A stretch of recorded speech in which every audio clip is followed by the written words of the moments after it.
If your Samsung Smart TV isn't online, you can connect it to Xfinity Wi-Fi in a few simple steps and start streaming apps like Netflix and YouTube. So for that, let us start. Open the network settings. So for that, you just press on Home button on your Samsung remotes.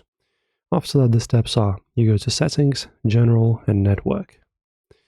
After that, choose Open Network Settings and select Wireless. Select your home Wi-Fi name, the one created in the Xfinity app or shown on your router label.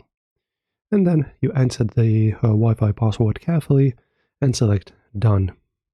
The TV will test the internet connection automatically. You should see connected to the internet message. And also the important note, Samsung Smart TVs cannot connect to Xfinity public hotspots like Xfinity Wi-Fi. You must use your home Xfinity router. And that's it. This is how you connect your smart TV to Xfinity Wi-Fi and get online fast. Guys, thanks for watching this one. If it helped, like and subscribe.